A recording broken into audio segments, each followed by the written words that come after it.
Emmanuel Macron savait qu'il n'aurait pas pu profiter de quelques jours de vacances reposantes et totalement déconnecté.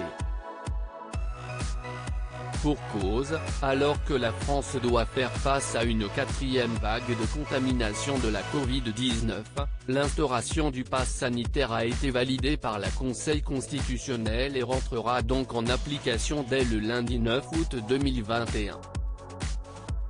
Une décision qui ne plaît pas du tout aux anti-pass sanitaires.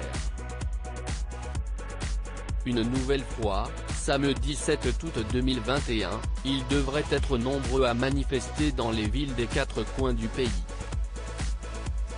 D'ailleurs, une manifestation devrait avoir lieu tout près du lieu de vacances du chef de l'État. Comme le rapporte Var Matin, des manifestants ont prévu de se rassembler face au fort de Brégançon, où séjourne actuellement Emmanuel Macron.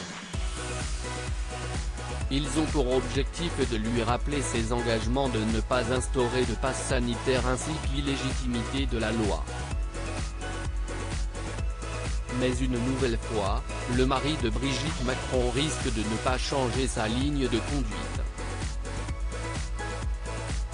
Peu importe si les cortèges gonflent et si la colère gronde, selon lui, seule la vaccination permettra de mettre un terme à cette pandémie qui dure depuis bien trop longtemps et gâche la vie des Français.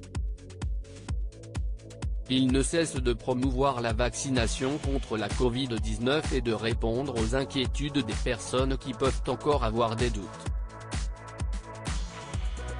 Pourquoi Emmanuel Macron répond aux questions des internautes? D'ailleurs, depuis le début de ses vacances, il répond aux principales questions des internautes sur son compte Instagram et TikTok, au sujet de la pandémie. Il a à cœur de rétablir certaines vérités alors que selon lui, beaucoup trop de mauvaises informations ont circulé. Beaucoup entendent de fausses informations, de fausses rumeurs, parfois n'importe quoi, il faut bien le dire, alors j'ai décidé de répondre directement à vos questions, avait-il alors déclaré.